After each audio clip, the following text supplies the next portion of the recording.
You get 8 random 35 to 70s and ask how many of them are happy, actually truly happy. Maybe 2. I'm pretty fucking happy. I think a lot of what happiness is a management issue, and decisions that you're making right now, like you could be in a shit state of mind right now, but you could make some decisions to adjust that, and over the next couple hours, you'll get to a much better place. And these constant management decisions, they waver in and out of your life on a daily basis. Like this idea that you could have a good mindset, then all of a sudden you'll be happy. That's horseshit. Like it's like the tide.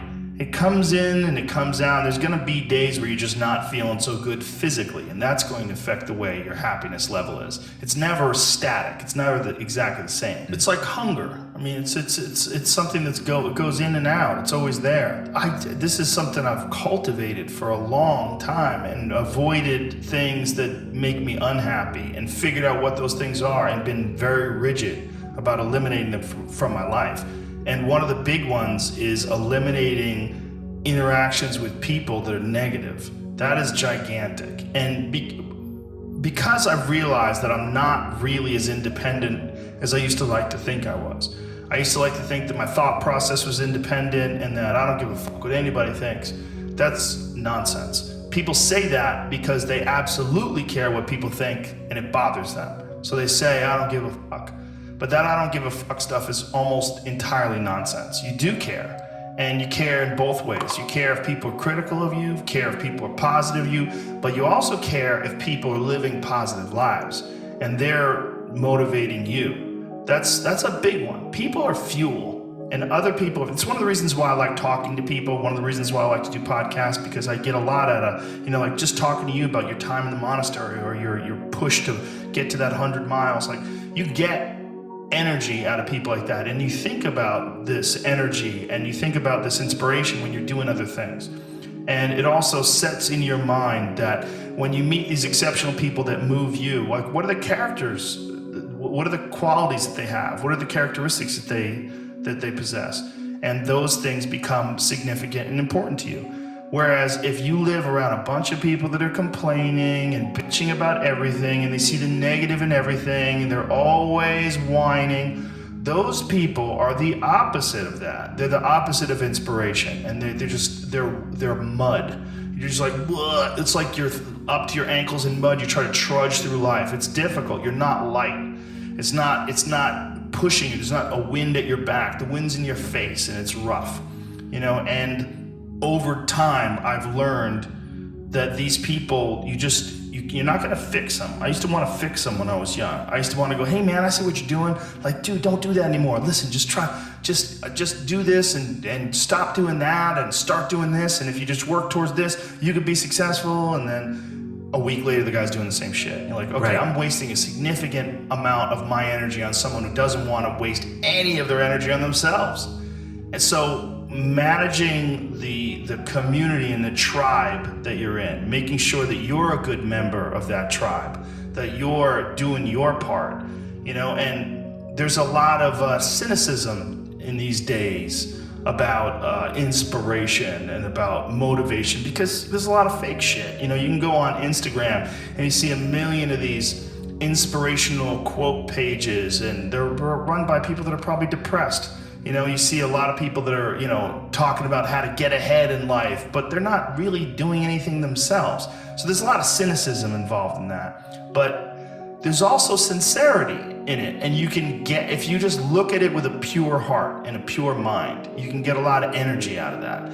And when you're around happy, inspirational people that are successful, it makes you feel better and you get inspired. And if you act on that inspiration, your life will be more fulfilled. And it's not just inspirational in terms of financial success, but in terms of doing difficult things, whether it's running 100 miles, it doesn't pay you a goddamn thing other than the wealth of the knowledge that you can push yourself to such an extreme. Or anything else, whether it's someone who becomes really good at playing chess, or someone who's really good at martial arts, or whatever it is.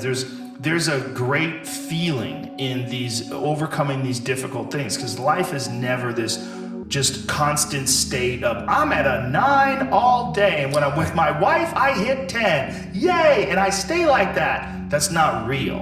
What's real is you saying that you went to this monastery and felt all this angst about meditating and being alone and not having your phone and not having the input, but then when it comes out of it, then you have this reward. So you push through this and you had these uncomfortable feelings, and you came out of those uncomfortable feelings with this newfound appreciation for time and this newfound respect for your own existence in your own space and carving out 3 hours for yourself a day. That's where it all comes from. It all comes from life lessons, and the lessons are learned through struggle.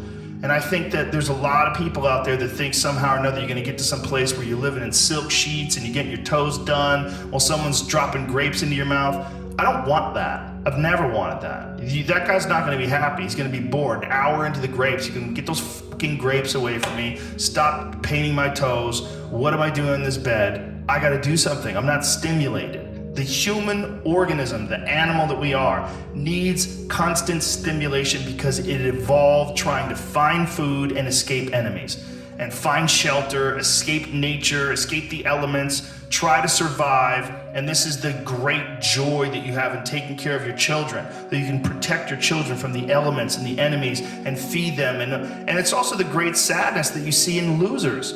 When I see a loser, I see some guy who's 43 years old, lives in his parents' basement, and hates the world. I'm like, that was a baby.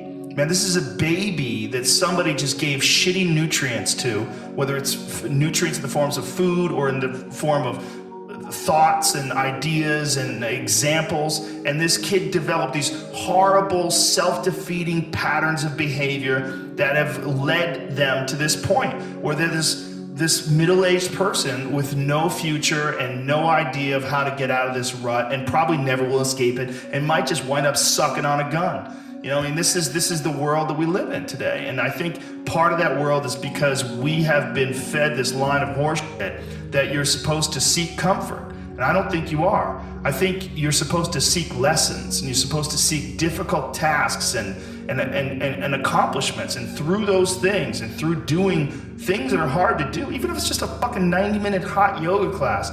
I do a 90-minute yoga class, man. Those last 20 minutes, I do not want to be there, man. And I definitely don't want to give 100%. And I can cheat. I can kind of half-ass it. I can. But if I don't, and I get through it, when that time is up and the lady says namaste and everybody gets up, I'm like, fuck, man, I made it. You know, I lost 15 pounds. My fucking yoga mat is drenched to the point where I can literally wring it out, fill a jug up with water. But through that struggle, I will now have a better day, and I better fucking do it again tomorrow, or do something else. Because if I just think, well, tomorrow I'm just gonna coast and eat Twinkies and watch TV. Oh, hello sadness, my old friend. Hello depression. Because when you're not doing anything, you feel like shit. And that's just part of being a human being. And we can pretend that we're something other than what we really are. And we can pretend, nah, me, man, I'm just cool, just chilling, doing nothing. Bullshit. You're a fucking human. You're a human being. You evolved from the fucking hundreds of thousands of years of hunters and gatherers and people that were struggling. Those human reward systems are carved deeply into your DNA. And if you don't respect that, if you don't respect the mechanism of happiness and fulfillment and what you really need to do in order to feel satisfied in life, camaraderie, love, family, friendship, struggle, testing yourself, learning, all those things are imperative. They're all a giant part of being a person.